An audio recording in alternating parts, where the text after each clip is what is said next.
Guys, we are live once again with the return of Double T, Thomas Schreiber.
Affordable Dentures proudly presents Adam Mantequilla Lopez. Guys, Adam Mantequilla is going to be joining us a little bit later. But right now, it is our pleasure to welcome back, the voice of Riyadh season and one of the busiest guys I know in the boxing world, the incomparable Double T, Thomas Schreiber. Thomas, how art thou, brother? I am fantastic, Joe. Thank you so much for having me. It's great to be back on the show with you. I tell you what, man, seems like old times, brother. And you know what's funny is we have a very, very special game that we're going to play a little bit later towards the tail end of your segment. And that's an homage to your wrestling background. And it's called Name That Tune. And what we're going to do is play about 25 or 30 different wrestling intro themes throughout WWF and WWE's entire historic tenure. Wow. Okay. You have to try and guess, pull out your thinking cap and try and guess which wrestler this belongs to. Some of them you've been in the ring with, some of them not. So there it is. It's going to be really interesting. But you are just off on an assignment with Queensberry Promotions, and that was with budding superstar in the UK, Nick Ball. How was the show and how was your treatment over there in the UK from the UK fans? And guys, if you didn't know what the thumbnail is, that's Thomas Schreiber visiting a bunch of kids in the gym. I used that as a thumbnail if you hadn't seen it yet, Thomas. I have not. Tell us about that, my friend. Well, it's always great to work in the UK. It's been my second home for almost 8 years. And of course, working for Frank Warren's Queensberry Promotions is an absolute honor. They always treat me really well. We're always staying at nice hotels and they always put together great events. So absolutely nothing to complain about. And yeah, I just got back from Liverpool, England. That's where we did our show this past Saturday at the M&S Bank Arena there in Liverpool. And the main event was Nick Ball, the reigning WBA featherweight world champion. He had a successful title defense against TJ Dehenny, Irish native, now living in, I believe, Perth, Western Australia. So it was a great show, great crowd. The fans, as always, showed their enthusiasm, which makes it a lot of fun. Yeah, and maybe you can set this straight, right? Because a lot of people have been complaining about, Nick Ball kicking TJ Dehenny. And yeah, it's like, but you were there ringside, you saw the whole thing. What actually transpired there, and why did Nick Ball give him the boot at the end of one of the rounds? Well, I believe this was right at the end of round one, maybe round two. I'm not quite certain, but it looked like TJ Dehenny, from what I could recall, was holding, and it looked like pretty much like a headlock, and it wasn't something that Nick Ball was very happy about. So he gave him a little knee to the leg or buttocks area. I'm not sure exactly where he kneed him, but Dehenny did go down, and but thankfully he got back up, and the fight was able to continue. I mean, I was actually quite worried for a moment there when I saw Dehaney go down the way he did. I was fearing maybe a disqualification or something crazy. You never want to see a fight end that way. So, but I mean, there was a lot of you know uh, energy in the ring between the two, and a lot of build up. If anyone saw even the press conferences and the weigh-ins, Nick Ball was uncharacteristically, a little more vocal than he's been with certain past fights. So there was a lot of animosity and a lot of feelings going on in the ring that probably added to that moment. I guess you could say, in the immortal words of Teddy Atlas, yeah, it appears that Nick Ball kicked his ass twice. And there it is. And There there you it go. is.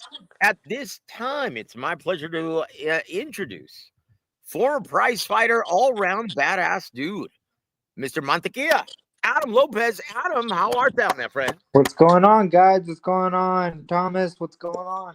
Hey, Adam, always great to have you on the show with us. Woo! I tell you what, Mantequilla. So, and once again, we were just talking about this last fight card in Liverpool, England, care of Frank Warren and Queensberry Promotions. Who was the gentleman who whooped that ass in the co-main event? Wow. Can you give us more information on that? Well, badass with two sledgehammers in his gloves.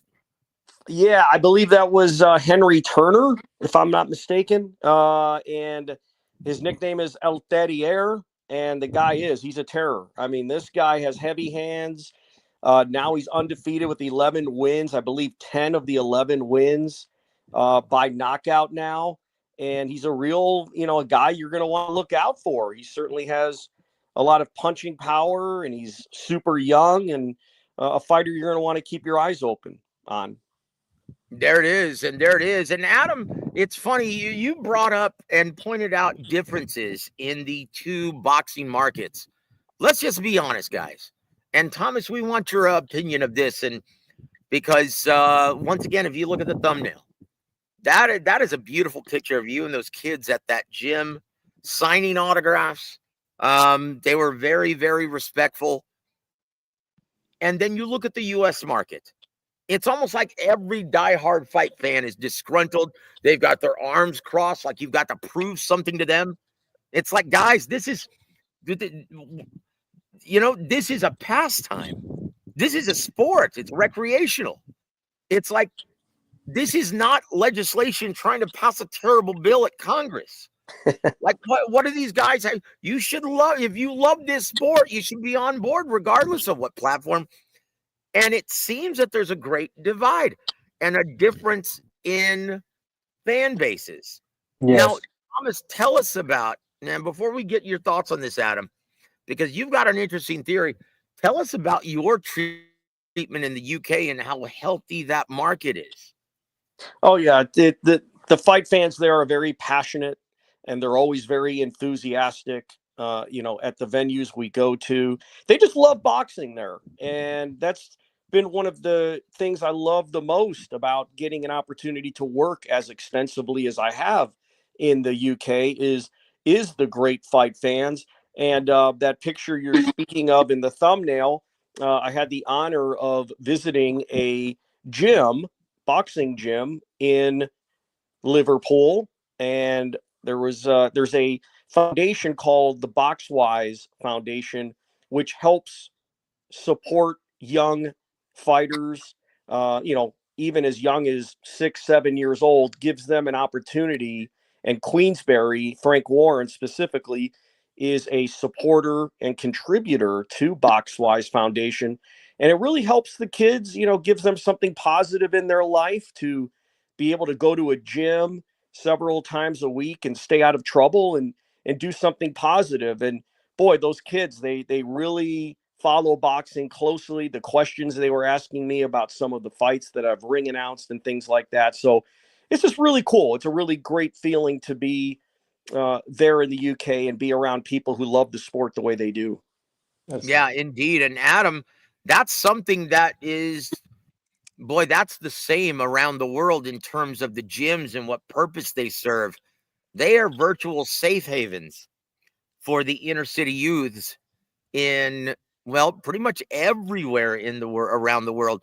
Adam, most people don't realize what purpose they do serve in your community. Can you expound on that?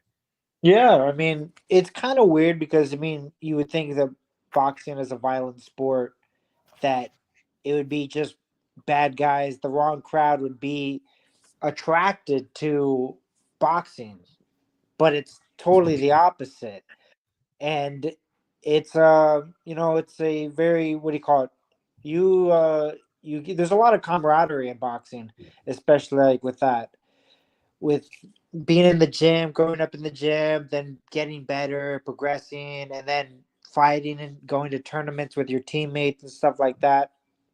And so, boxing gym, it is really a community building, because I mean, it's boxing is, what do you call it? It's the sport of the poor. I mean, that's all we were. It's every day. Every day is a fight when you're not privileged, and so there's a bonding aspect to that. Yeah, and once again, people don't realize that it is indeed a brotherhood.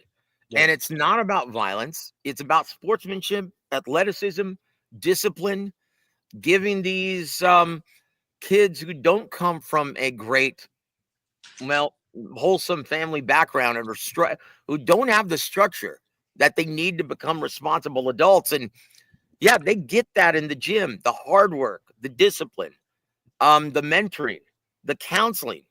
Yeah, that's what that's what purpose these gyms serve.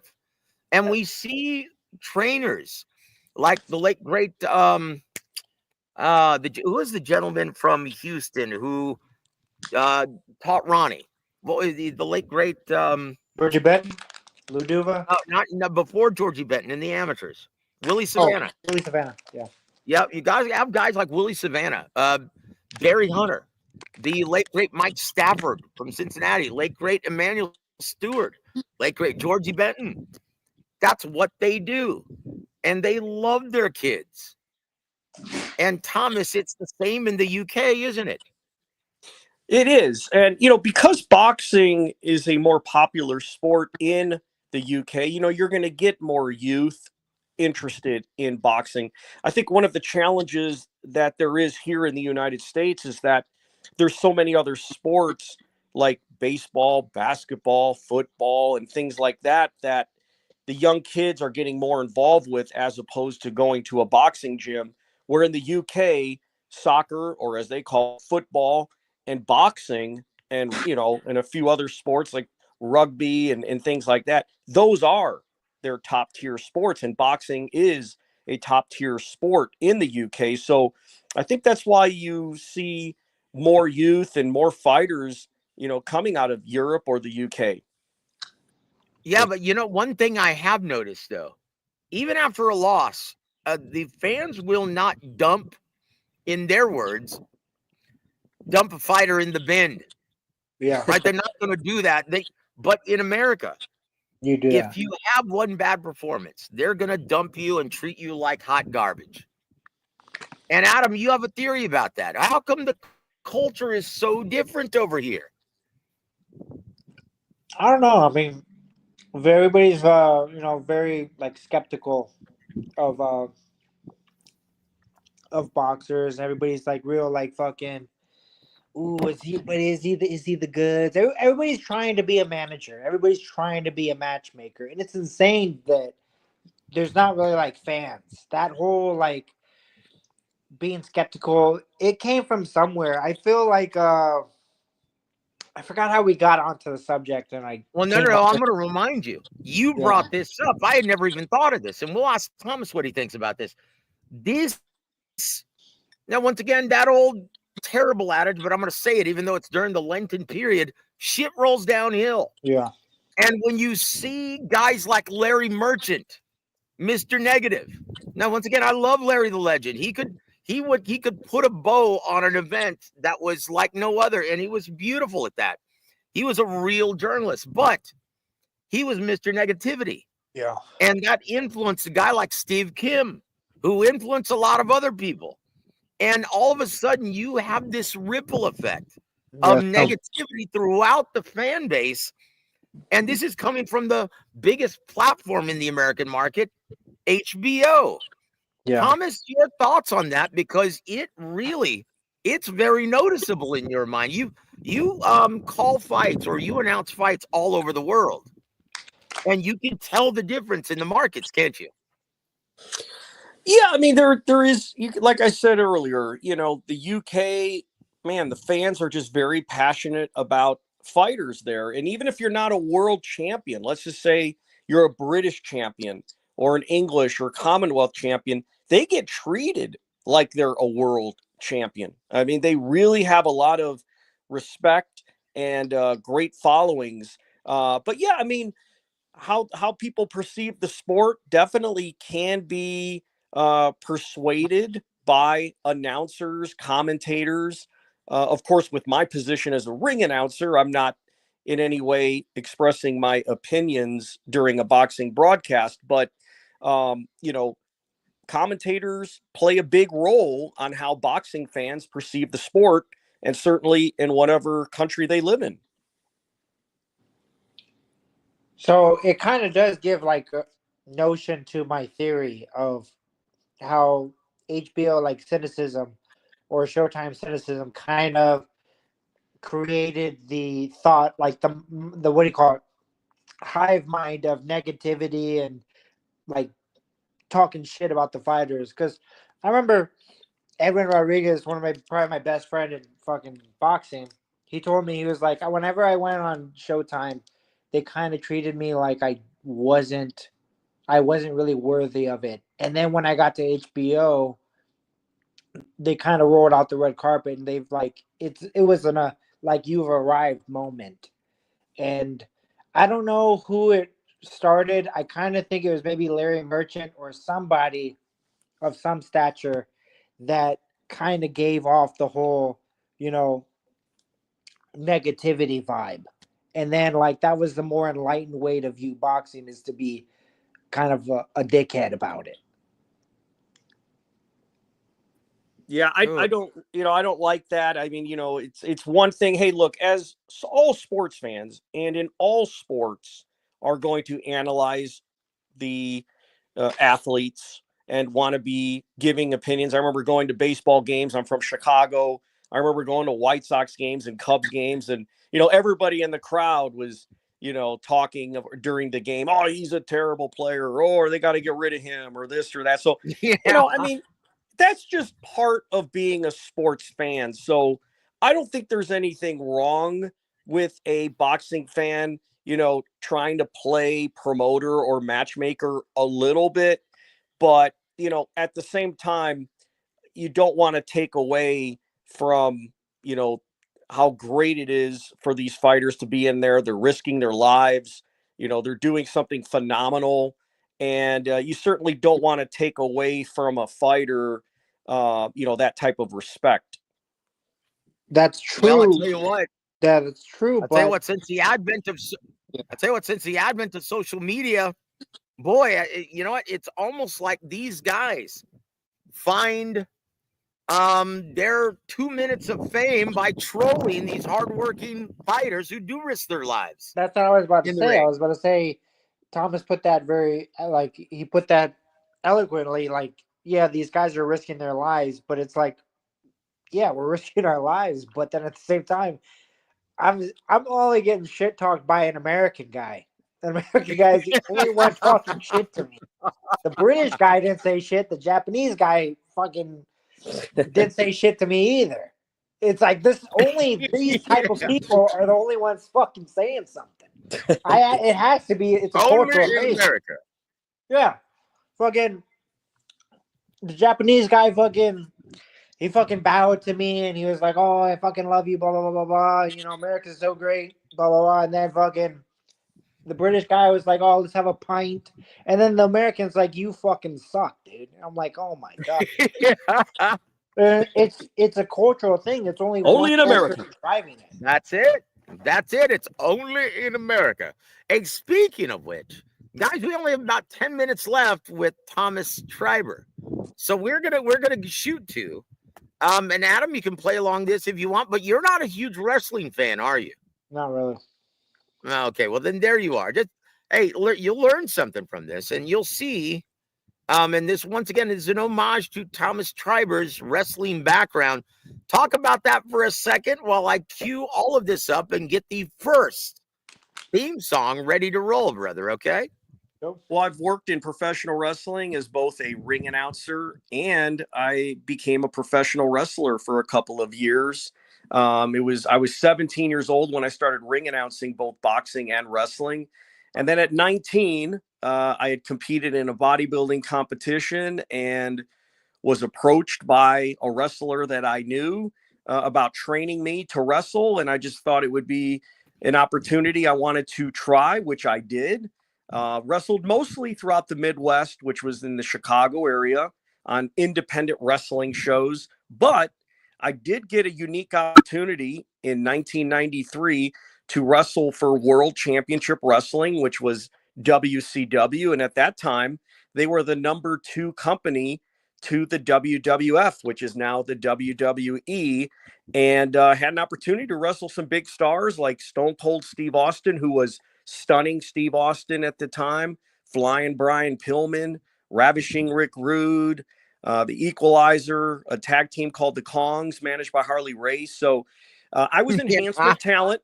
I was or as they call him, a jobber. I was brought in to lose, but it was a great opportunity for me to take my wrestling to another level and be seen on national television. And I'm very thankful that I had that opportunity. But deep down, I knew I wanted to be in the Tux, and that's where my future laid. So enjoyed my brief stint as a professional wrestler, but the ring announcing was really what I wanted to do. It's pretty badass. Having connectivity issues. Can you hear me now? Yeah, we can hear you. Okay, can you hear me now, Thomas? Yes, sir. Are you ready, brother? I'm ready. Ready, Freddy, go, as they man. say. Here we go, man. Let's see. Let's do this. First one, brother. Who is this? Oh, is that Chris Benoit? The Rabid Wolverine. That is correct. Yes. The late Chris Benoit. Oh wow! I tell you what, that was pretty good, man. That was pretty good. Yeah, that's okay. So let's don't look at the screen. I'm pulling up one now. Here's one from the classic WWF. Okay, see if you can get this one.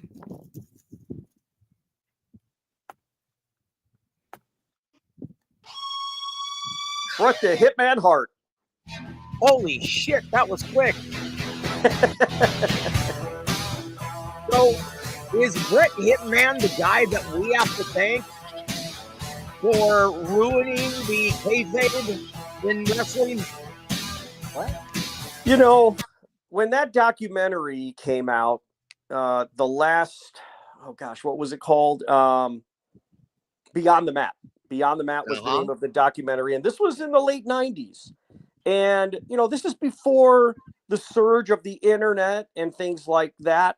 But this documentary revealed a lot of stuff that we didn't get to see back during that period of time. But I certainly wouldn't say that Bret Hart, ruined kayfabe, if you will. And if for those of you who don't know what kayfabe means, that's basically protecting the business and not giving away the secrets and the things that go on backstage in the wrestling business. So, but no, Bret Hart, one of the greatest of all time, as he calls himself, the best there is, the best there was, and the best there ever will be. Always a big fan of Bret the Hitman. Okay, see if you can get this one, my friend. Here we go. Oh, my goodness.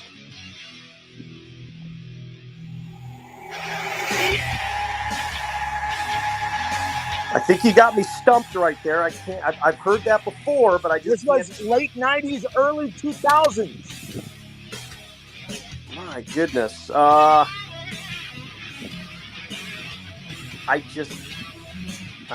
don't know who that was. That's the Batista Bomb, brother. Oh, Batista. Forgot about him now that he's acting in Marvel Universe. Yeah. So we Yeah, got you, great. brother. That was it. We got you. We're going to keep going, though, because we're running out of time here, man. Here's one from classic WWF once again. See if you get this one, my friend.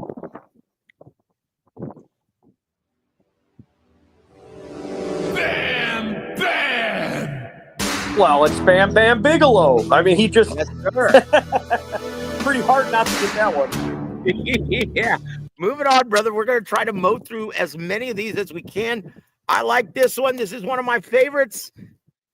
Here it comes. If you ever take a trip down to Oh, yeah. The Big Boss Man. The Big Boss Man. Originally known as Big Bubba. Ray Trailer. That's right. That's his real name, Ray Trailer. Broke in the business with, Yeah, and he was part of the Twin Towers with Akeem.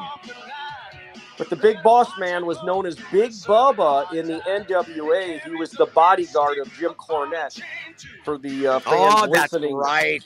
Yeah, taking you back to that bodyguard of Jim Cornette with the tennis racket. Yes. That's right. All right, here goes one more. Let's keep doing this, man. Hold on. Here we go.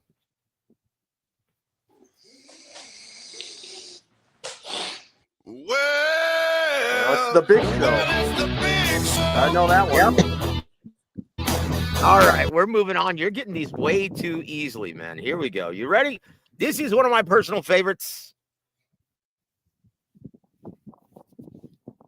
Oh. There we go. can you dig it, sucker? Booker T. Booker T. Yeah, Booker T. Five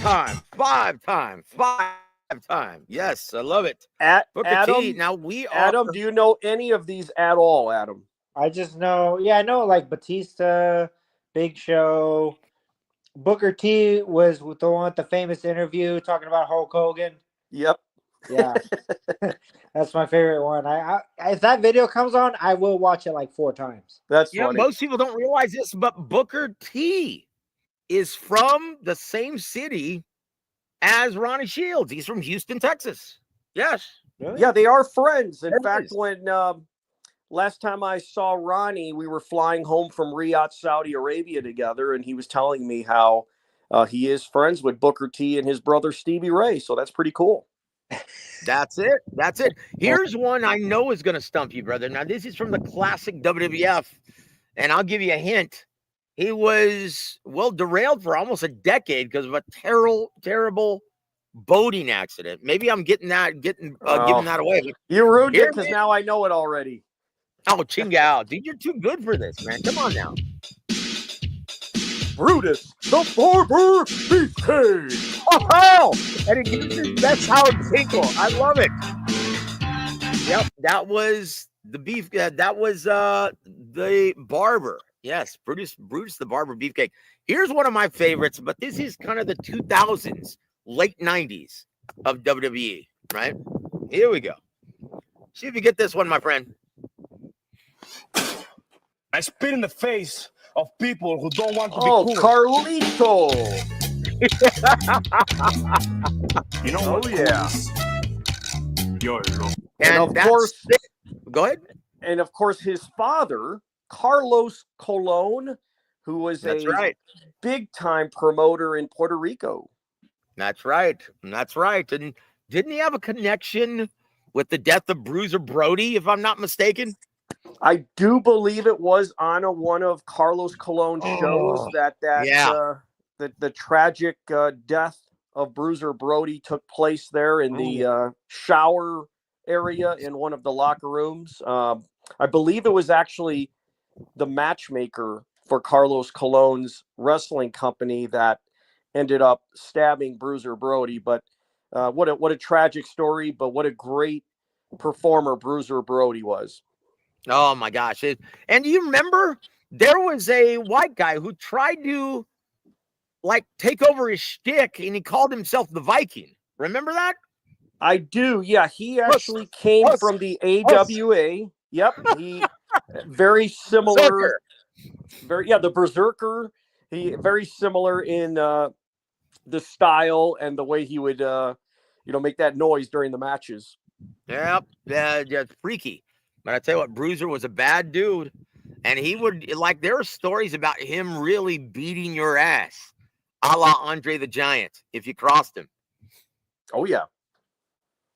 Yeah, yeah. Let's see if you get that. Well, this is one that Adam will recognize, I think. If it comes up, Chingao. There we go. Are you ready? Degeneration X. Think you can tell us what to Ugh. Do you remember X Pac, You think you can Triple Yeah. H, to wear?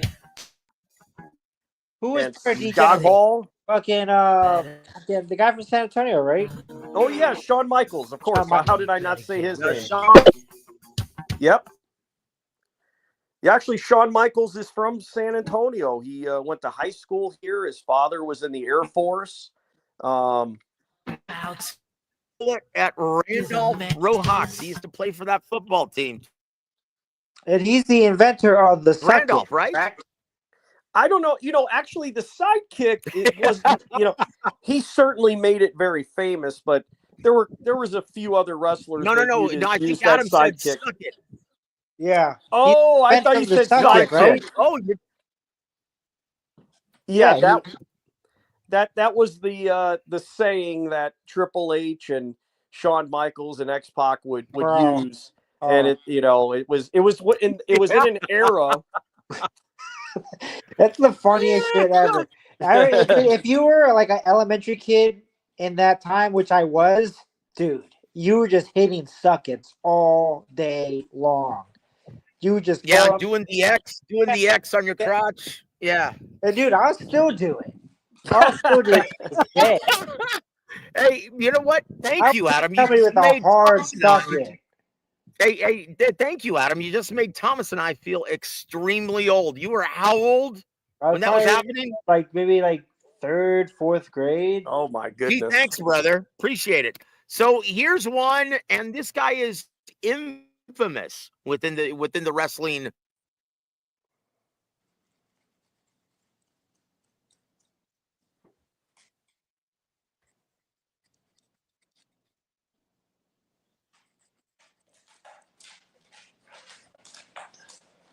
I'm not hearing anything, Joe. Me neither. Uh-oh. Uh-oh. Yep. Look, hold on. Let's try this again. Hold on, brother. It's saying that I'm having some technical difficulties here. Okay, hold on. Let's try this again.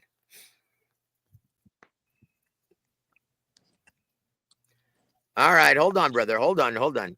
I need to stop sharing for a second. Okay. Well, look, let's try this again, okay? Can you guys hear me okay? Yeah, we Yes, can sir. hear you. Okay, let's try this again, shall we? Here we go. Let's try it again. Sorry about that, guys. I originally uploaded them, but we could not get the audio on them, so we had to go to plan B. So let's try this one. We're scrolling down the list here. Oh, this is a good one. I love this. This is from classic WWF, right? Let's hear it. Here we go.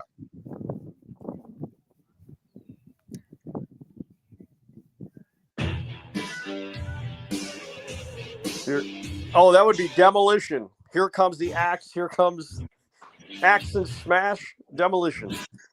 Yep.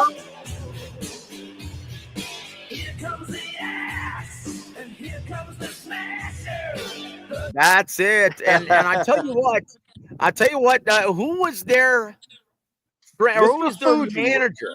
Mr. Fuji. That's right.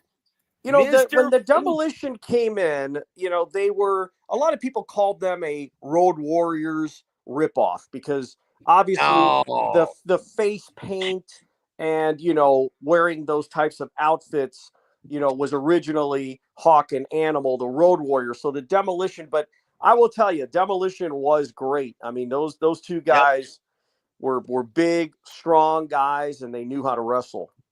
I used to love their feud with Strike Force, and that was Rick Martel and Tito Santana. Oh yeah, yeah. Dude, Strike those were Force. some great matches, man. Yeah, they were a really good tag team. Yep, until Rick Martel turned on him and went heel. That's right, and he became the model, Rick Martel. That's right. I tell you what, this is one of my favorite because it actually has a really cool song attached to it. And Edge, well, I just gave it away. So let's move on from that because it featured one of my favorite new bands, Alter Bridge, which is, fun fact, guys, it's Creed with a different singer, Miles Kennedy.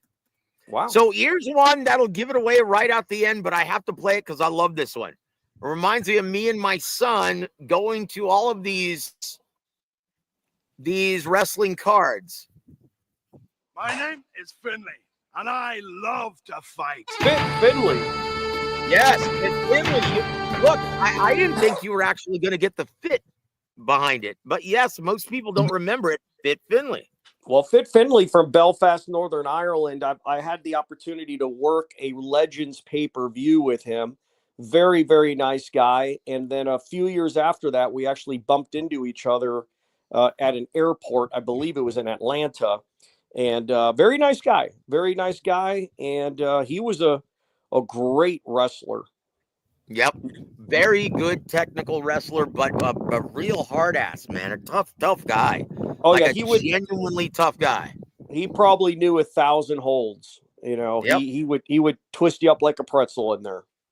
Yep. And I tell you what, speaking of someone who wanted to twist every man up with her like a pretzel, and that was backstage. Here it is. See if you can get this one. Yeah. The Undertaker. Oh, not the Undertaker.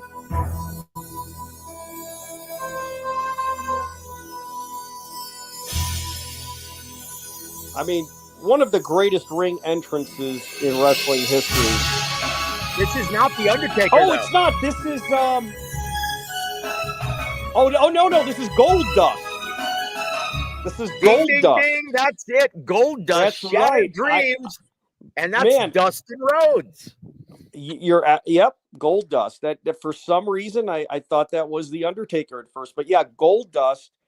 And he had quite a run there in the WWF, of course, now WWE, and the son, of course, of Dusty Rhodes and the brother of Cody. Yep, the brother of current champ Cody Rhodes. And yeah, Dustin always had a hard time living in the shadow. Once again, with a name like Dustin, everyone always wanted him to come out and talk like Dust. But who's now?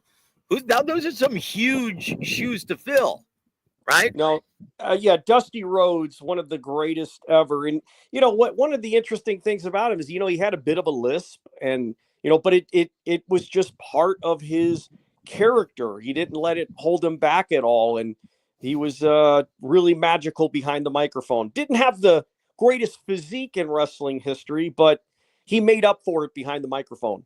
What's amazing, I saw him wrestle several times when I was a kid, and what really shocked me about Dust is that he was a very rotund guy, being nice, but he would move around the ring like an athletic. He was like absurdly athletic for his size. Oh, and not only that, I recently saw some footage. He was playing in like a celebrity basketball game, and this guy was like Michael Jordan on the basketball court. And You gotta be kidding me. I am not kidding. If any of our listeners, you could probably find this somewhere on the internet. I am not kidding. Hitting 3-pointers, doing layups. I mean, dribbling and getting through guys. Like, it was unbelievable what a great athlete Dusty Rhodes actually was. I'm telling you guys, I saw him fight several times, and yeah, he was shockingly athletic for his rotund physique. Let's see if this one comes up anytime this century. Here we go. One of my favorite Intercontinental champions of all time. The Honky Tonk Man.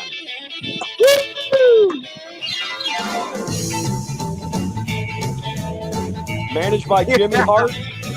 I got long sideburns and my hair slicked back. I'm coming to your town and my pink Cadillac. I'm just a Honky tonk man. I'm just a honky tonk man.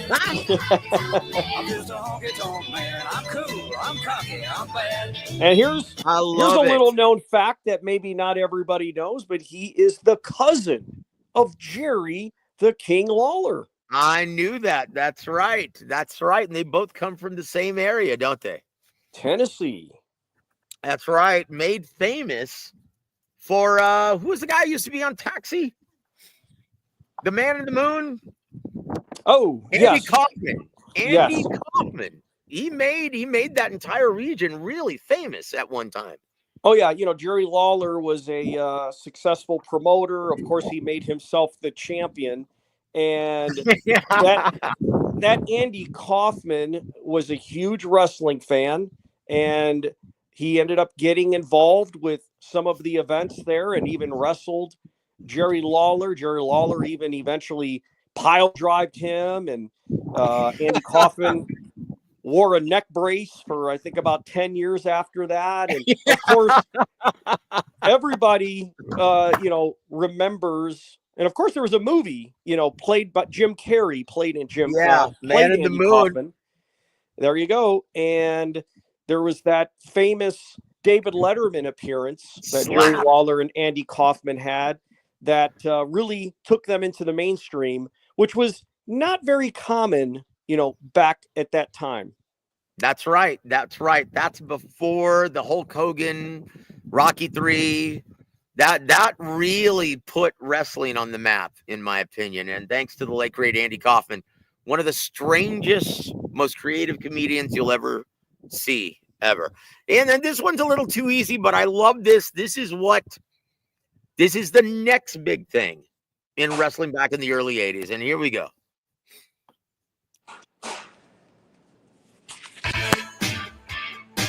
Oh my goodness. Hulk Hogan, of course. I am a real American. When it comes crashing down and it hurts inside.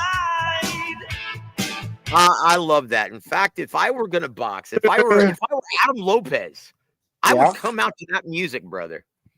When you make your comeback, I'll come out to you. You should come out to Real American. Because let's just face it, everyone is on the pro-American patriotic bandwagon, right? God bless us all. I tell you what, God bless the USA.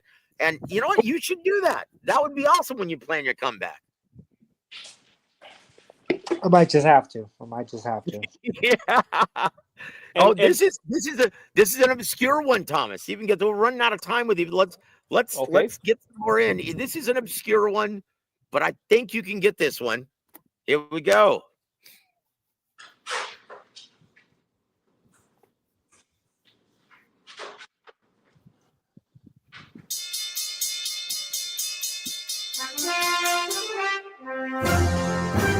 Oh my goodness. Oh, that would be JBL Bradshaw. Yes.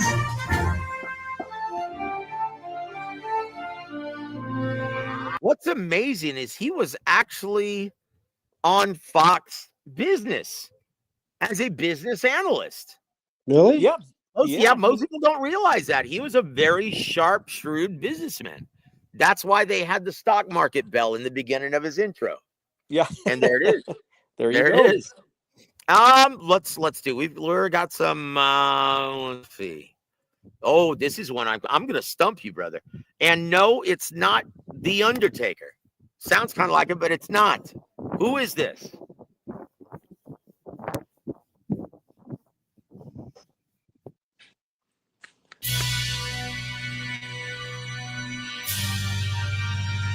Kane? Oh my gosh, that was too easy.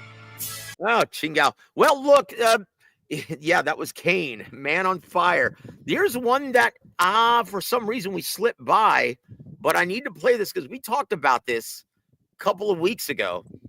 And in my mind, this is the scariest, the creepiest intro of all time. And several different wrestlers played this character. And here it goes. Doink the Clown.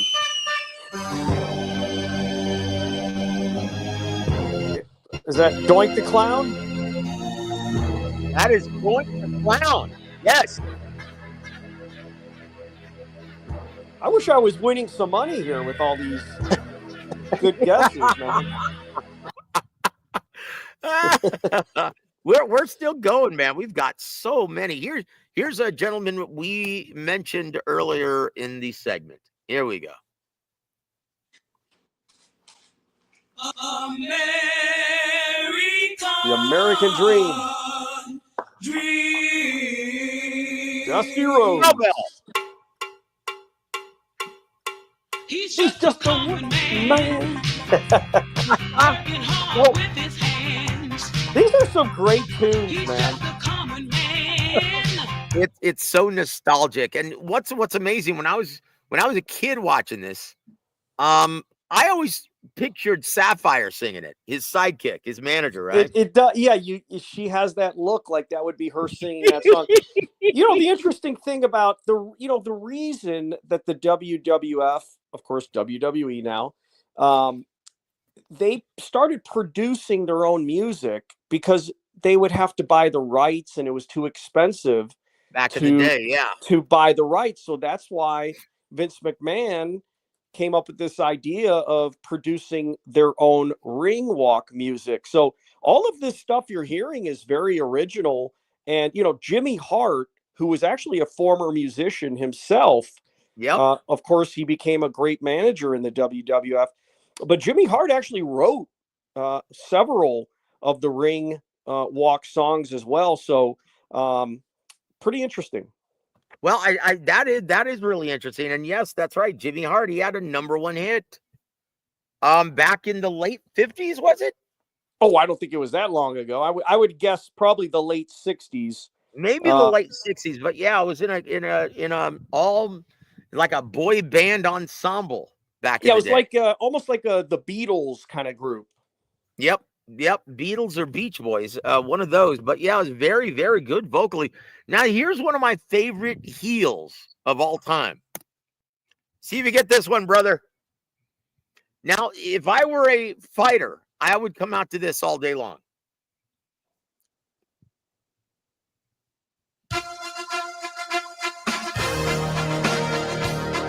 Oh yeah, Kurt Angle.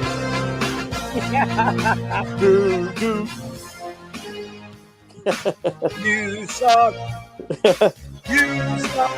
Yep. Yep. Dude, I used to love seeing Kurt Angle live. He was so funny when he got on the mic because he always was very good at playing the buffoon. Oh, Right? absolutely. Now you brought up this tag team earlier, and it starts out and it's a dead giveaway, right? There we are. The Road Warriors. Yep.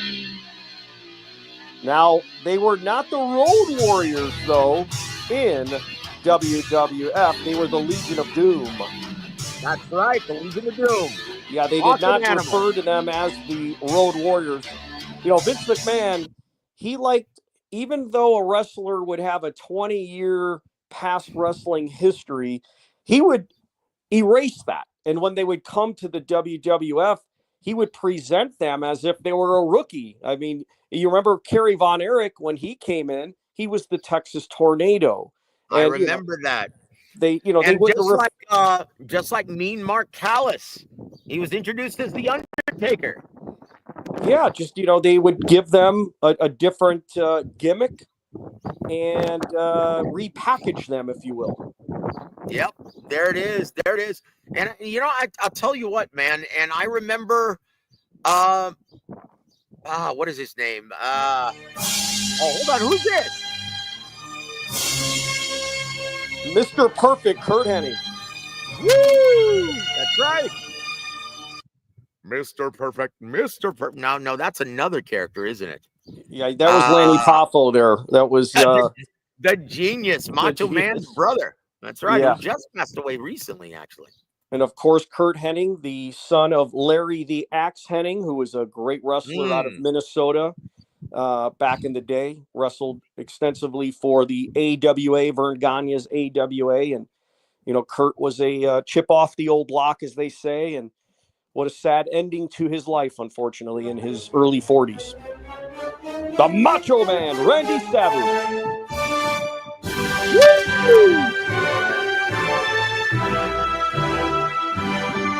And of course, that's an actual classical piece, Pomp and Circumstance. There it is. There it is. And now this guy came into the WWF, and with the the NWA, he was the Diamond Stud. I would be Scott Hall.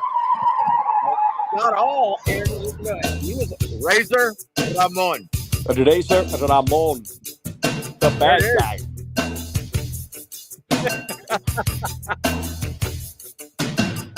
So many of these guys gone way too soon, unfortunately. Oh my gosh, it's such a shame.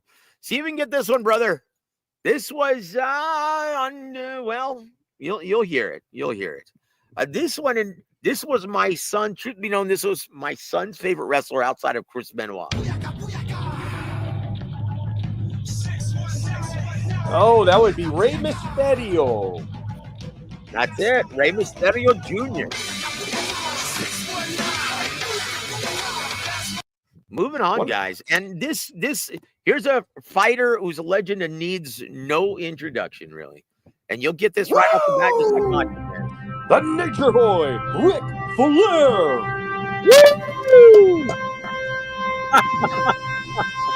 I tell you what, man, you do the best Howard Finkel ever. Here's a guy you've been in the ring with. Here it is. And this guy used to actually really beat his opponents up. Ravishing Rick Rude.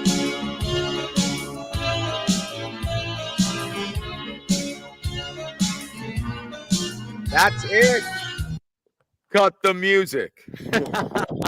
Oh, you Texas sweat hogs, keep the noise down while I take my robe off and show the ladies what a real man looks like. Hit the music. It. That was it. That was it. And you know what's amazing though is he's another man who died way too quickly. Just 40 years old. It's just really, really, as we're going through these wrestling entrance songs, it's just really making me realize how many of these great wrestlers from that time period are gone. It's just really sad.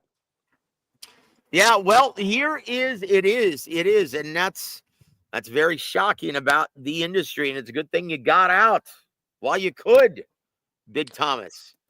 Yeah, I'll tell you what, it's a hard lifestyle, especially back in the day when these guys were on the road, for months at a time, beating up their bodies night after night, because if you didn't wrestle, you didn't get paid. So there weren't the lucrative contracts like there are now where you can take a couple of months off and be right back in your spot or get that guaranteed check in the mail every couple of weeks. It was a very different business back then. So it was really hard on the body and in many ways on a professional wrestler back then. So we're going to try to stump you with this last one and pick an obscure one. And this gentleman passed away several years ago as well. See if you can get this one, brother. And he was another giant man, but was freakishly athletic. See if you can get this one.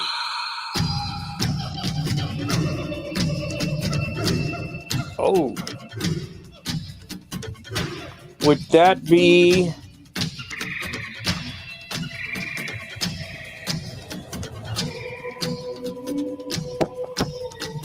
Oh my goodness. And no, it's not Papa Shango.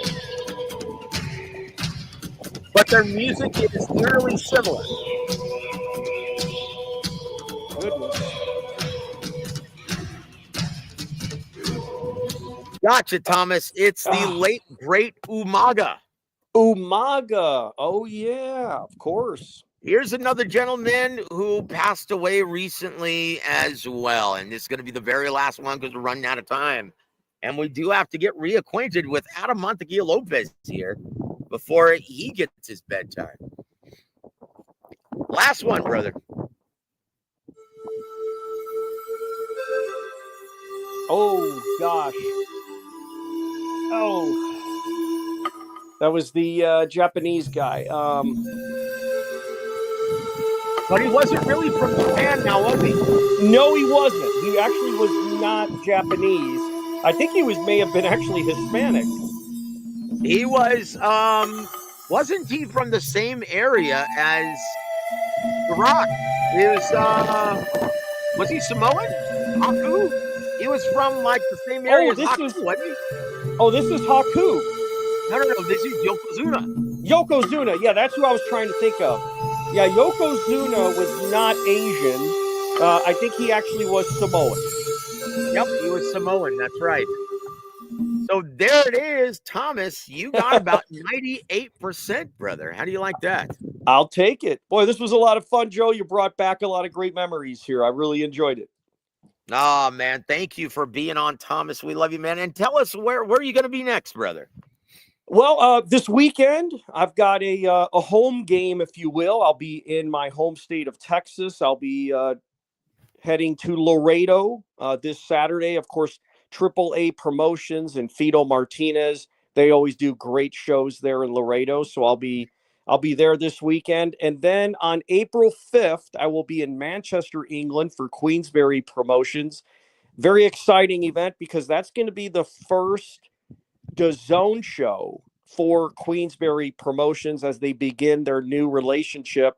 They've done a multi-year deal for their shows to be exclusively on DAZN. So really looking forward to that. And then April 12th, I'll be in San Juan, Puerto Rico.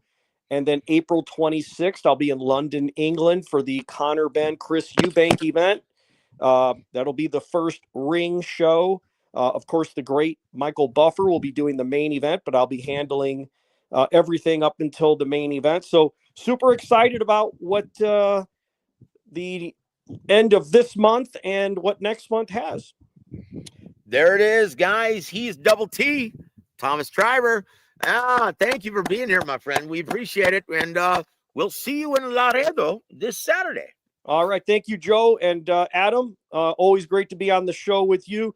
The man who has the most appearances on the Showbox series in history, Adam Mantequilla Lopez. Amazing. And it would never be broken. It would never be broken. So maybe we can travel up, all of us. Maybe we can travel up and just partake in that fight card in Laredo. We'll see. I know me and my brother Rob are going up there. We'll see if Adam and Babe Lopez want to join us. There it is. Saturday? This Saturday. Yep. Oh, I think I got fucking father-in-law and mother-in-law coming in. Oh, boo. I swear to God. Well, you better make the wife happy there, Adam. You don't want to be sleeping on the couch. Doesn't listen to this show. But hey, thanks a lot, guys. Have a great rest of your show. Thank you so much. Take care, Double T. God bless you, my friend. Later, Thomas. Guys, and that was Thomas Triber, always a gentleman, one of the hardest working men in this business. So, Adam, good to see you, man. Thank you for being a sport, even though you didn't recognize any of those entrance songs. Two of them. But what'd you say, dude? I recognize a few of them, but yeah. What have you been, my friend? Bring us up to speed. What's been happening in any news on the comeback trail, my friend?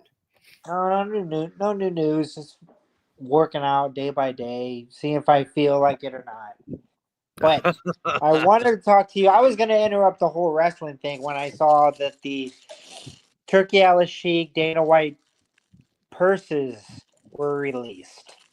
What? Yeah, they released the purses for the league, the TKO league.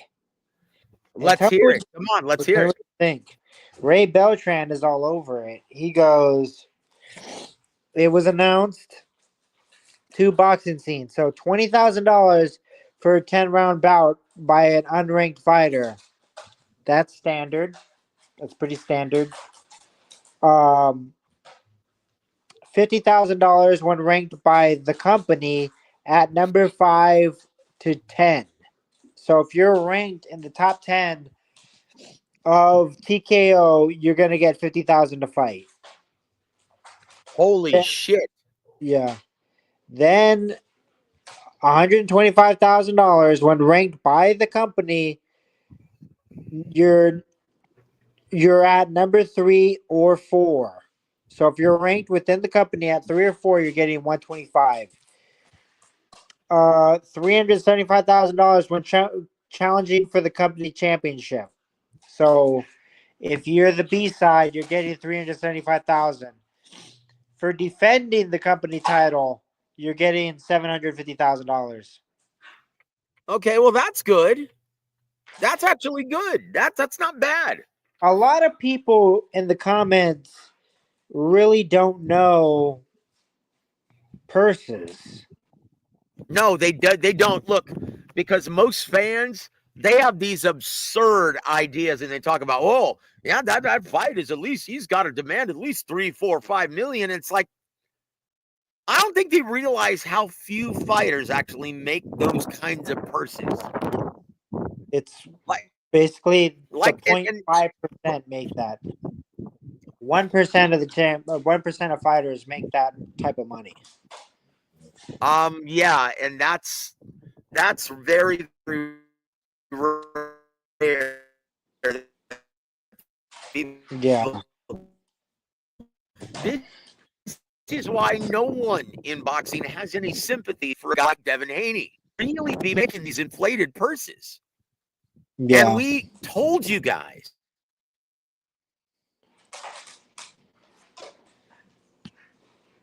You still there? I can't hear you anymore.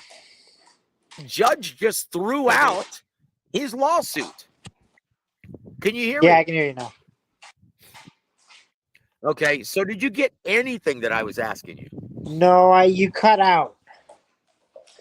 Okay, so once again, it's Devin Haney. We haven't spoken to you since, but yeah, a judge threw out his lawsuit. Yeah, We knew that was going to happen. that, yeah. But then his dad drills Todd Grisham, calling him a piece of mierda, because he's not kissing his son's ass.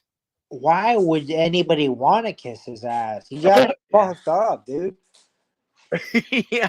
No, he got fucked up, and then he took it to the courtroom. It's like Yep. this guy's fucking. This guy went to like basically divorce court, and he's suing him for alimony. Brian Garcia. It's like how that's such a fucking bitch move to do, and you expect me to respect that? You expect Todd Grisham to respect that? He goes, no, he's gay. I'm not going to respect that at all. I can say whatever I want to. He's done enough to himself for me to not to not hold my tongue anymore, to just say he's being stupid. Yeah, like honestly, man. And once again, Bill Haney said, you don't appreciate or respect what my son has done for the sport of boxing. And I'm like, Nothing. He's done nothing. What? Exactly. How many platforms has he actually made money for? Yeah, he became undisputed because he beat George Camboso. That was the easiest road to being undisputed that I've ever seen in my life. Yeah, it's even, in my opinion, it's even worse or easier than Buster Douglas. Yeah, Ramon has to fight Inoue, the monster, to become undisputed. That is that is the challenge and a half. And if he does it and he beats Inoue, yeah, he deserves all the credit in the world. But yeah, if you look, it's just like trying to beat Dmitry Bivol at this time. Yeah. It's like trying to beat Alexander Usyk at this time. Now, if Devin Haney had done that equivalent, now his biggest accomplishment has been defeating Vasyl Lomachenko, but that's controversial and debatable at best. Yeah, that's an asterisk. At best, there's an asterisk behind it because he got fucked up, and we all watched that fight, and then he wins, and then he goes, "Yeah, I'm the best. I'm not gonna give him a rematch." It's like, no, dude, you fucking lost. We all saw it. Yeah, honestly, man. Honestly, I can't wait till Devin Haney announces his retirement. He is terrible for the business and the sport of boxing. I can't wait. You know what they do? They're saying that they're gonna let release the JFK files. They did 80,000 pages of that. They said they're gonna release the Epstein list. They still haven't done that. I hope they release the Diddy list, and I hope his name is on that list. And he's the only guy. It will be. It would be.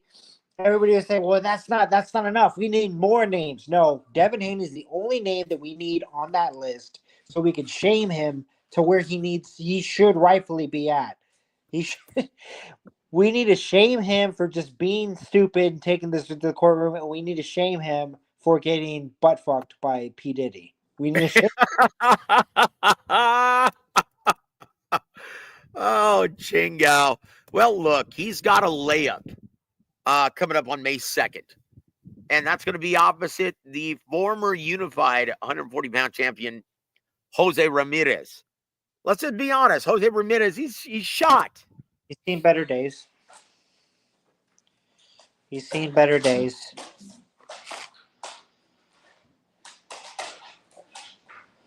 So there, I can't hear you. Adam, can you hear me? Yeah, I can hear you now. Okay. So what would be the chances of Jose Ramirez pulling off the upset? We don't know how Devin Haney's going to be, so I'll give it maybe 50-50 or 60-40 Devin Haney. Wow. That competitive, huh? I hope so. I'm hoping that. Yeah, I don't see it that competitive. I think this is a matchup that's going to make Devin Haney look like Muhammad Ali. No, motherfucker can't look like Muhammad Ali. Even against Cambosos, he really didn't even look like Muhammad Ali. Well, he definitely doesn't have the greatest chin now, does he? Oh, Ali chin. Yeah. Oh, Chingao. Well, look, guys, I have to say this. I really hope, and honestly, I'm in the minority now. I know this, but I really would love to see David Benavidez versus Dmitry Bivol instead of a third fight with Beterbiev. Like, we already know that fight is going to be very evenly matched, and it's going to be a pick'em. Yeah. Like those fights were eerily close, very competitive, very entertaining. But come on now, don't we want to see David Benavidez fight the best guy at 75? It better be hitting 40. Yeah, no, dude, I don't want to watch that. Yeah. I tell you what, guys, there are rumblings though. There are rumblings.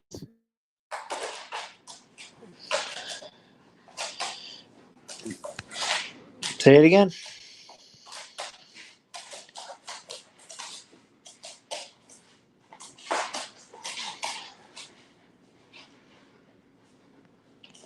Cannot hear you, Joseph.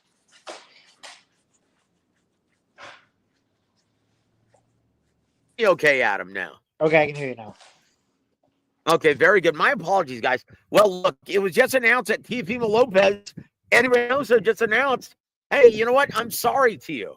I don't have time to work with you. Enough one-on-one time because I'm focused on my guy. Where should Teofimo Lopez go? He's got Arnold Barbosa. Arnold Barbosa. Oh, he's going to be fighting Arnold Barbosa. I mean, Reynoso has Canelo. He's got Munguia. He's got Ryan Garcia. He's got Valdez. He's got a lot of fucking guys now. And so, well, look. He's already stated, yeah, he doesn't have time for Teofimo. We just saw Ryan Garcia announce that he was going to have, well, I'll tell you this off the record, Adam. No, I'll tell you this. Look, Ronnie Shields is in the running for being Ryan Garcia's next trainer. So, Garrett, guys, pray for our brother Ronnie Shields. Yep. And so, yeah, he's in the running, but who is Teofimo going to use? I know he's used to using his dad. Is he just going to roll with his dad because he's not going to get any better then?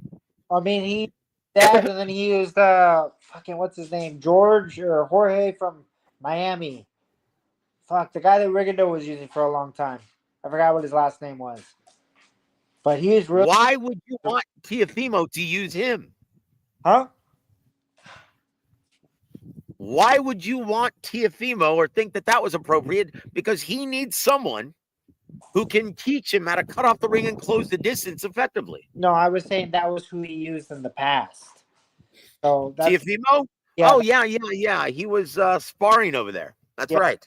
That's the only time I've seen Teofimo actually use a different trainer or have his dad be accompanied by another guy.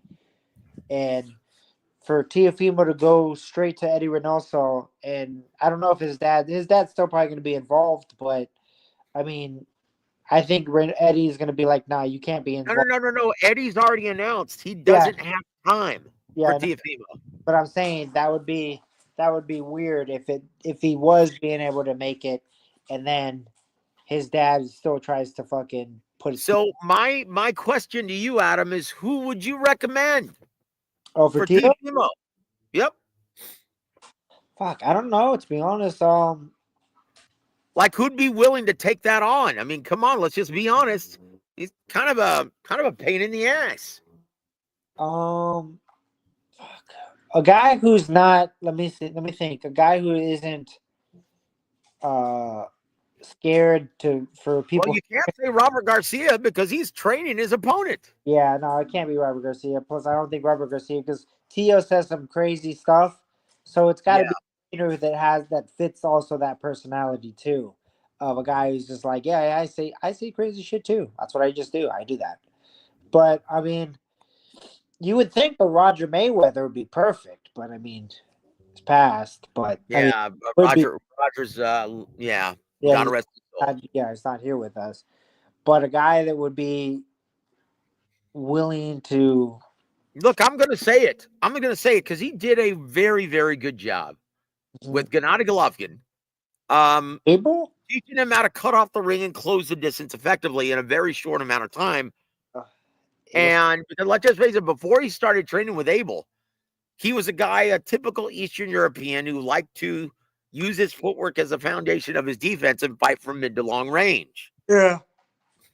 And in my opinion, Abel would be perfect. Come out of retirement, just focus on Teofimo, get him ready for Barbosa. And with Teofimo's athleticism, I think that would, well, either that or James Gogi. Take your pick. But you know what? No, I think you hit the nail on the head. Abel is perfect. Abel's perfect. They already have history with each other. Yep. Teofimo was going to the summit to work out, and then also Abel has said some crazy shit before too. So he's not he's not scared of Tio saying some crazy shit also. Have you heard any update? Is Freddie Roach still working with Devin and Bill Haney? I think no. I don't think I haven't heard anything about it because I can't imagine Freddie I- Roach yeah. up with prima donna bullshit. Yeah, I think I was about to say the same thing. I was saying Freddie Roach would not condone what Devin Haney has been doing outside the ring. He'd be like, "No, that's stupid. I don't want to work with you." Yeah, I can't imagine it. And look, let's just guys, prayers up. We need our prayer warriors. Pray Yeah. for our brother Coach Ronnie that he gets the assignment to take over head training duties for Ryan Garcia. Because I think Ronnie, with all of the badasses in his stable, Yeah. it would be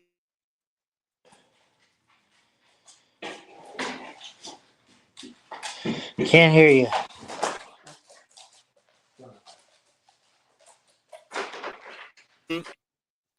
hold on. I think you mean Dominic Ricky Funes, right? Yeah. Because I don't know who Ricky Fuentes is. Do you, Adam? Yeah, Ricky Funes. No, I don't think that would be a good. I don't think that would At be. the 10 Goose Gym in Van Nuys, California. Yeah. Hold on. Let me give a big shout out to my brother Alberto. My brother in Christ. How you doing, my friend? Good to see you on here. Tio is getting treated like a stepchild. Well, that's what happened when you talk so much shit. Yeah. There it is. There it is. Um, who's working at an Amazon warehouse? That's probably the wind. I'm out here on my patio. I always do the show on my patio.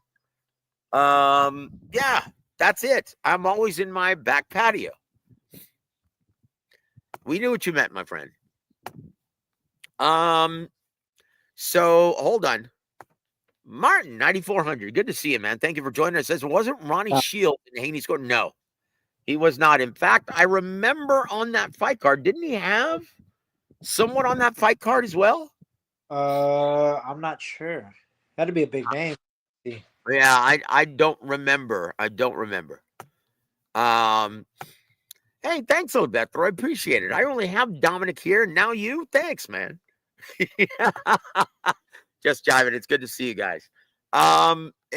Look, we still haven't got your thoughts on Dana White, Turkey Al-Sheikh, and their pairing. And is this going to work out, Adam? I want to be optimistic about it, and I want to say, yeah, maybe it might work out. I mean, look what he's done with the UFC. But I mean, But that only took 2.5 decades. very true, because for a good while, the UFC only had the UFC only had a couple of stars. They had Connor and Ronda. Once they both got off, then it was kind of like they were like, who's going to be the next guy? And then they had to bring along guys. I don't know. I'm optimistic about it. I think it's good to shake things up. I'm kind of getting tired of the sanctioning bodies and all that. The purses, I think, may need to go up a little bit, but not by much. Yeah, look, that most people don't realize this is a sport of the haves and the have-nots. Yeah. And those are fair market value. Look, what do you expect if you're not a big ticket seller? Yeah. What do you expect? Oh, Martin, thank you for the correction. And you're right. Robert Garcia trains Jose Ramirez, not Arnold Barbosa. You're right. So there's nothing stopping Teofimo Lopez from working with Robert Garcia. Oh, that would be good. That would be excellent. Yeah. Teaching you how to be a more aggressive-minded fighter. And once again, the key is, Adam, if you don't successfully cut off the ring before closing the distance, you're merely going to appear like you're following around a guy who's beating you to the punch. Yeah, very true. But that's something that's a lot easier to do. It looks a lot easier than it is to master, doesn't it? Yeah. Like in your mind, what is the hardest thing to learn in boxing? To be on for me, the hardest thing to learn is it's just basically all boxing really is just like experience. You have to get experience. You have to know what to do in certain situations. I mean, you can have a guy that has all the talent in the world and then he gets rocked. And then what do you do? Like you're hurt and you're reeling. What do you do in that situation? And that's where the wisdom of an older fighter or trainer comes in. You go, hey, you could either run, you can move, but your chances of getting fucking clocked at range are going to go up and you're probably going to get dropped. Or you could hold, smother, fucking kill time, drop the mouthpiece, fucking hold, hit a low blow. You can do so much other stuff, but that's all comes from experience. That all comes from a good trainer, and it takes time. So I mean, that's probably the hardest thing to learn because you're gonna learn all your punches. You're gonna learn your jab, your right, left hook, uppercut. You're gonna learn defense. You're gonna get your rhythm. You're gonna find your timing, all that. But the hardest thing to learn is it takes years to get that experience in. So that's what actually takes a lot of time because I can show a guy a punch, I can show him a right uppercut, and he'll be able to throw it correctly, but he's still not going to know what to do in certain situations. And Joseph's not there anymore. All right. Anyways, let's see what the chat. What do you guys think of Turkey's and Dana White's purses? Because I kind of think they're good. They're kind of decent prices, but I feel like they need to go up a little bit. I feel the first one, the 10 rounder, $20,000 with Saudi Arabian money. That shit ain't gonna fly, dude. That's American prices. This is Saudi prices. This is fucking black gold prices. That has to go up like 30. It's got to Sorry, be. dude. I had to turn on my freaking hotspot now. Oh, Apparently, there's a fucking typhoon. Pardon my French, guys. yeah. Ching, gal, man. So anyway, man, my apologies for all of that. Ah, my goodness gracious. Is there anything you'd like to talk about? Because I'm getting frustrated because I still haven't eaten today. Yeah, I gotta. I was gonna book it at 7:30. Well, I'll tell you what. Let's see. Is there anything more you'd like to talk about right now? Before we let everyone go, because right now I really look. It's pretty obvious though that they're targeting for September. They're targeting Dana White's first promotion is going to be headlined by Canelo Alvarez and Terrence Crawford. That is a very, well, you can say that's a stroke of luck. Yeah, you can't really lose in that situation. And from what you were saying, that they might put it on Netflix too. You're Yep. not. You're. It's impossible to lose in that situation. It's impossible to lose because I mean, the fight would be free to broadcast with the Netflix subscription, dude. Yep. The last time they did that with the Jake Paul Tyson fight, they were there's no license to show it anywhere. Like you don't need to pay $10,000 to show the fight. Like I had a local taco spot, a Taco Haven downtown in Southtown, where the fight had a big screen and was showing it, and Yep. that helps business. That helps everything, and it's That's just it. so much easy to access. The fight parties are going to be crazy. I mean, the beer sales are going to go up. Yep. Barbecue prices are going to go up. Well, I mean, not go up, but I mean, a lot of people are going to be cooking out, everything like that. And it's an American market, so you get American times, and that's a big thing for a fight of that magnitude. Because I mean, let's face it, we're not gonna watch that fight at 3 in the afternoon. It's not really possible. It's not That's not an American tradition. You wait at night to watch those big fights. That's it. That's it. And once again, guys, in my opinion, yes, it's what I want to know is why does Dana White get so fortunate? Hey, Like, what has he done? the UFC. Nothing. Nothing. All the connects, but I mean, And he's getting a layup.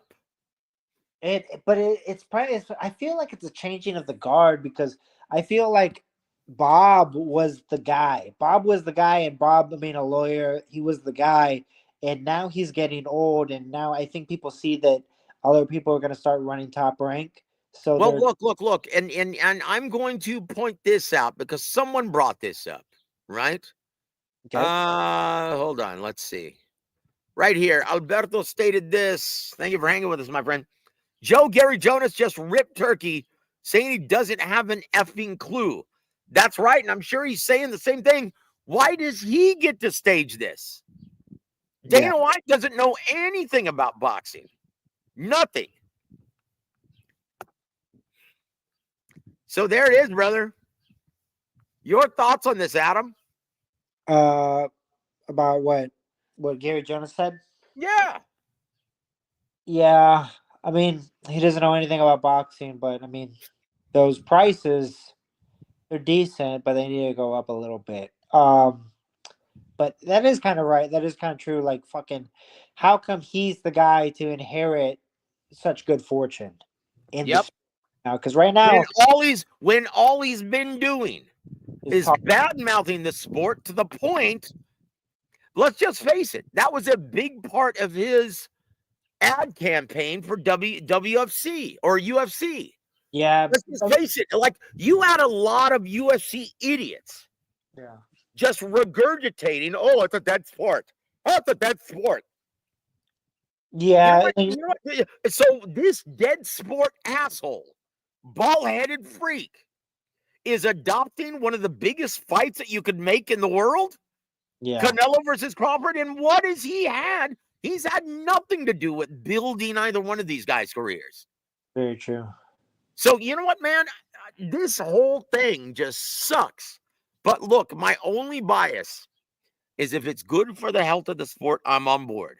And that remains to be seen. Look, if it does wonders and if it causes his fan base, his built-in UFC fan base to turn and start watching boxing, then guess what, guys? I have to be all for it. I Because mean, right now the American market is on life support. because I mean, let's look at it this way. If TKO gets picked up by Netflix and it's a weekly fights on Netflix, it's like Agent Harris and The Sopranos. Damn, we're gonna win this. We might win this. Yeah, Yep. we're gonna win this. If we get on Netflix, we're gonna win. We're gonna be in good shape. The sport's gonna be in good shape. All the prices are negotiable because basically it's like if you get the biggest stars to maybe hold out or say, "No, we need to get paid more. Need to get paid more." You might have something. There's players unions in NBA, NFL, MLB. Maybe we can unionize. Maybe this whole union thing may work in this league. I don't know. And Well, like we we'll was, see, guys. Look, I yeah, don't see how he's going to be able to get past the Muhammad Ali Boxing Reform Act. And once again, he knows this. This is why he just disclosed the purses. What I yeah. want to know is how much of the best talent is going to be willing to work with him. Because let's be honest, there aren't very many ranked fighters in the top 10 that are going to be wanting to fight for that low. That's what I'm saying. The prices have to go up for a little bit. The prices have to Well, I go up. don't think he cares. I think what he's saying is, well, guess what, guys? Most mainstream fight fans, they don't really know what they're looking at. Like my clientele, my fan base, they don't know what the fuck they're looking at. They're dumber than a box of rocks, which is why they kept regurgitating this shit that, oh, boxing is a dead sport. Oh, the best don't fight the best. Well, now he's like, well, let's just face it. All they want to see is rock'em sock'em robots. They don't really understand that concept of levels in this business. And that's what we're going to give them. We're going to give them rock'em sock'em robots. We're going to give them more action than you'll see in a fight like, let's just be honest, Teofimo Lopez versus Arnold Barbosa. Yeah. You know Which who? is going to be two counterpunchers looking at each other most of the time. Yeah. You know what? I just thought about this. You know who's going to be really pissed off about this whole thing? UFC fighters wanting to get paid by boxing. Well, yeah. I mean, that's nothing new, though. When they reach a certain plateau at UFC, yeah, they want a crossover fight. Yeah, you took away my side job, my side quest. You took that away because I was getting paid 10 million to fight this fucking YouTuber, and now you're not gonna allow me to get that. I gotta go join this fucking TKO league to make what I'm making in the UFC. I might as well not do that. That's bullshit. Because like Nate Diaz made what? I don't know how much by fighting Jake Paul, and he made his whole career earnings with the one boxing fight with Jake Paul. He made everything. Well, hold on. Look at this. Dominic says TKO boxing is going to be like ESPN Friday Night Fights. Well, look, the purses were just announced. Yeah. Those are substantially higher than Friday Night Fights. Dominic, if you're good and if you're actually really in this business, then you'll be able to tell me how much the licensing fee was for the lead promoter and main eventer on Friday Night Fights. Do you remember, Adam? Yeah. For promoter. Don't say it. Let's see it. Friday Night Fights? Friday Night Fights, yes. I think it was 15 or 20. No. 50,000 right off the top. It didn't matter. The promoter determined how that was distributed. But the main event was $50,000, the licensing fee. That's it. So already Dana White is paying out more than that. So nice try, Dominic. Let me see. Dana White, probably best promoter in the world. Probably. I agree with that. No, What? he's not. I Dude, don't- he's best promoter in the world. Dude, he's taking advantage of his talent, underpaying them, paying them way below. Now, once again, I'm going to look, if you call exploiting his athletes the best promoter in the world, then, dude, you don't know what the hell you're talking about here, Dominic. Yeah, but fuck. So, Dude. dude, I'm not even going to pay attention to this dude's comments anymore. He's an idiot. And yes, I said it. I'll see you at the next event. Oh my God. Don't say that. Don't say No, that. I said it. And that's from the heart, brother. Because this guy comes on trying to act like he actually knows what he's talking about. So, dude, I'm going to put you in timeout. No more from you. But yes, Dana White, the best promoter in the world, pound for pound. Then you don't know what the hell you're talking about. And you definitely don't know anything about this business. Who's the best promoter then? If it's not Dana. Let's see. In my opinion, Frank Warren, he is doing an amazing job. He's Look at all the events. doing an amazing job with talent, but I mean, Zhale Zhang, fuck that guy. I'm Shabazz, sorry, you picked one out of his entire I stable. picked Chinaman. I was being fucked up. No, but Shiraz got beat by what? Dude, he's got Daniel Dubois. So He also has Joseph Parker. so fucking. He also has Tyson Fury. I've said it many times. The biggest overachiever in boxing history. Oh, dude, and then what does that actually mean, dude? Biggest overachiever. Huh? So you don't think that that's a better judge? Do you think Dana White could ever do that? No, he couldn't. No, you're right. No, dude, that's what I'm talking about. Frank has Look, that. honestly, Gary Jonas. Oh, dude, look at this. Look at this, Adam. Dude, take care of my light work here. He says, I told Joseph on his own show the reason why he's upset.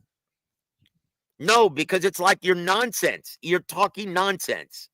And it's obvious. So once again, I don't want to give you any more time on this show. Because dude, it's like you're as sharp as a marble. And anyone in this box, anyone who's really in this business understands that. And it's a waste of time reading your comments on the air. That's the real reason, dumb shit.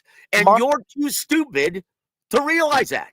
Martin brings up a good point, but then if I'm playing devil's advocate, he goes, UFC's success was in spite of Dana, not because of Dana. Ronda, Connor, Brock were already famous. Dana wasn't the idea guy or the matchmaker. Yeah, but the thing about it is what I get the sense from Dana, he's the face. He's the puppet master. He's the one. Dude, hold on, guys. Hold on. First of all, you're making it seem like UFC and Dana White, they're so much more successful than boxing right now. No, dude. No, they're not. Look at their pay-per-view numbers. They're not doing that well either. Yeah, no, but I'm telling you, they have the No, here's the difference. They have the culture. Here's the difference, Adam. He dramatically exploits and underpays his employees. Doesn't matter. Boxers, because of the Muhammad Ali Boxing Reform Act. I'm not even saying about the underpaying because he does underpay, but I'm not saying that the fighters. Well, that makes him a good promoter. The fighters still choose to fight. The fighters still. Dude, where else are they going to go? He's got a monopoly on the entire sport. That's my point. That's why they go to boxing. Then those guys should get out of the UFC and just stick to boxing. I'm saying right now, Dana has the culture. That's the thing. Culture runs everything. That's why the US is so powerful because we're the ones with the culture. We run it. We run shit. Right now, Dana is the most influential guy in combat sports. In America?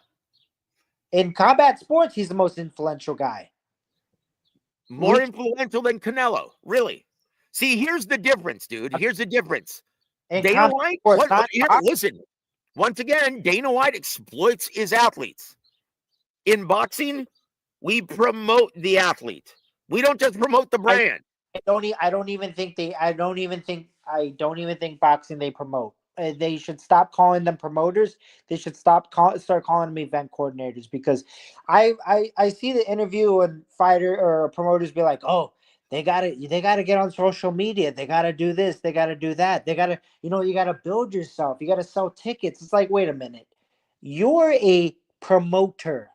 You're supposed to promote me, the product. You're not doing that.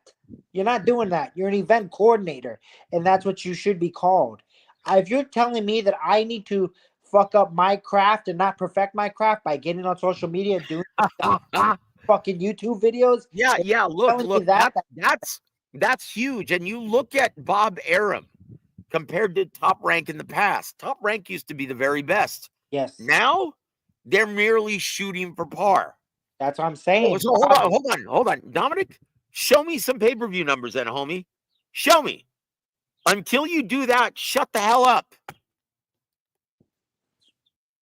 Once again, I'm waiting. What are the latest pay-per-view numbers from UFC? Are they better than Canelo Berlanga? I don't know. And What was that? exactly, That's dude. about- Exactly. This is why I'm saying I'm a numbers guy. I don't want to go on bullshit rhetoric, guys. Okay, what was the best UFC fight? UFC pay-per-view numbers. I'll tell you what says it all. Conor McGregor. He is their.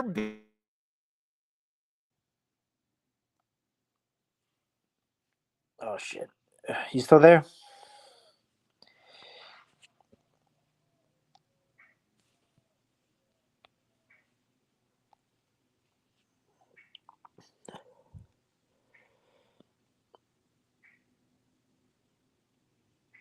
You hear me? Okay, I can hear you now. Okay, I'm looking at pay-per-view. Yeah. I'm looking at pay-per-view numbers right now. Uh-huh. Khabib McGregor is the highest pay-per-view in UFC history with 2.4 million. Okay, now what is the highest boxing ever? Pacquiao Mayweather. Got But it. Okay. that was 15 years in the making. Hey, look at this idiot right here. After pay-per-view numbers. Okay, yeah, that shows you how much you know about this business. Okay, once again, I just proved my point. Shut up, Dominic. You're an idiot. In fact, I'm going to put your stupid ass in timeout. Here we go. Thank you. All right, enough of this idiot. Good Lord, so man. Usman Masvidal 1.3. UFC 100 1.3. McGregor versus Nate Diaz 1.3. McGregor versus Donald Cerrone 1.3. Mayweather Cotto 1.5. Dustin Poirier McGregor 3 1.5. Diaz McGregor 2 1.6. Poirier versus McGregor 2 1.6. So once again, outside of Conor McGregor, how good is Dana White? Yeah, that's very true. Look, dude. Once again, guys, I'm looking at facts. Usman Masvidal was the only guy. I don't want to hear empty perception and empty rhetoric. I don't go by that because I'm actually in this business. So once again, what has Dana White actually done to deserve this layup, this windfall, getting to promote Canelo versus Crawford? That genuinely pisses me off. Yeah. So once again, guys, I'm talking facts. I'm tired of hearing about empty perception. I don't play that shit. I look at numbers, I look at facts. That's what businessmen do. Not fanboys. Fanboys? Oh, no, they're the best. Well, really? Explain why. Well, just because they are. That's fan speak. That's gay fan speak. That's what that is. I don't go by that shit. And on that note, I need to get something to eat because I'm starting to get really upset. So give me Lord Jesus. And I know where this is stemming because I haven't eaten. That's it. See, and there you go, Martin. Thank you, brother. Yeah, Dana's such a marketing genius. He refused to make Khabib versus GSP, Fedor versus Lesnar, Nate versus Connor 3, John Jones versus Francis because he didn't want to pay for him. Thank you. Thank you. Yeah, oh, the best need to fight the best. You know what? Canelo working with Dana. Focus on your own bullshit. Yeah, Daisy Sanchez has to be. Thank you for hanging with us, sister. Canelo working with Dana White, Oscar's worst nightmare. Yep. And Oscar's like, shit, man. Right back Thursday. It's like, dude, honestly, I can't wait to see this one. He's going to have a lot to say about Dana White and Turki Al-Sheikh. Oh, yeah, it's going to be good. Really looking forward to it. Hey, Adam, can we do this again without the interruption of a mental midget like Dominic, who says he's in this business, but wouldn't know a fish hook from a left hook? Yeah, let's try to do it tomorrow. Hey, tomorrow, what time you thinking, man? Let's try to shoot for the same time tomorrow. Man, fuck, dude. Fucking, we had such a, like, when we shoot the shit, like when we shoot the shit, we come up with such good fucking conversation. Well, I'll tell you what, this time tomorrow. Yeah. Okay, we're just gonna take it as we usually do, as one of our conversations. Yeah. Right? And there it is. This Fernandez. And once again, salute. I think last UFC was 800,000. Once again, I don't want to hear think. I want to see numbers. Because otherwise, it's bullshit. It's just perception. Yeah. Now, look, if they really did 800, if they really did 800,000, then you would see a press release stating that, because that is outstanding with this piracy. Yeah. But I know it wasn't even that much. Now, who was in the last UFC main event? Fuck, dude, it's on the tip of my tongue. It was last week. And who was it? God damn it. I can't Yeah, fucking... exactly. I know Exactly. I mean, but I'm not familiar with the sport. That's what I'm saying. Like, this week, it's going to be Leon Edwards is going to be fighting. Look. It doesn't matter. Like everyone and their mother. When Canelo is fighting on pay-per-view, everyone, people who don't even know boxing, is going to be able to tell you. Yeah, Canelo's fighting. That's what I'm saying. Why does Dana White get this layup? If anyone deserves it more, it's Oscar. he came up with Clackback Thursdays. Of course he fucking deserves it. Yeah. Look, guys, Dana White is a piece of mierda who exploits his athletes. And that's why he's doing this, because he refuses to. Now, once again, I don't think he can cultivate the next big superstar, and he's not concerned with that. He's more about promoting his own brand. Yeah. And he wants to be a bigger star than all of his athletes. So you tell me. It kind of emphasis. You tell me what a great promoter he is. I'll wait. Yeah, you brought up a really good point, because I was my main thing was, right now Dana's kind of got the culture of all combat sports. I mean, the thing about him is, you know about his personal life, his gambling addiction, how he gambles. Life beating. Yeah, got it. They make him interesting. They sell him. And with what you just said right now is, they go, yeah, he's promoting his own brand. And I go, you know what? You hit the nail on the head. They are doing that. They're selling. That's what they're doing. That's what they're doing. Look, he sells the sport. Well, we'll see. That's how stupid his fan base is. His clientele is. Yeah. They don't even know what they're looking at. Yeah. That's it, guys. And once again, that's going to be it. We're gonna pick this up, guys, and we're going to now look. If you guys want to join in tomorrow, the conversation, I advise you guys to have numbers and facts to support it. Not this bullshit. Oh, he just signed a $1.5 billion. Show me that. Drop the link. Because no way ESPN is paying him $1.5 billion. Maybe Netflix is, but not ESPN. They won't even, like, really, do you realize how much $1.5 billion is, Dominic? Like, no, you don't. Dude, don't you have a part-time job at Fred's Fish Fry? Yeah, I said it. And there it is. Adam, your parting shots for our listening audience there. No, just this reconvene. Let's talk about this. We'll get more info, guys, and we'll be reconvening tomorrow afternoon, late afternoon, early evening. How's that? Sounds good. Guys, on behalf of Double T Thomas Triber, this is Adam Mantequilla Lopez, and I'm Joseph Heron. You've been listening to Warwick Boxing. Have a great evening, everybody. Oh.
Affordable Dentures proudly presents Adam Mantequilla Lopez.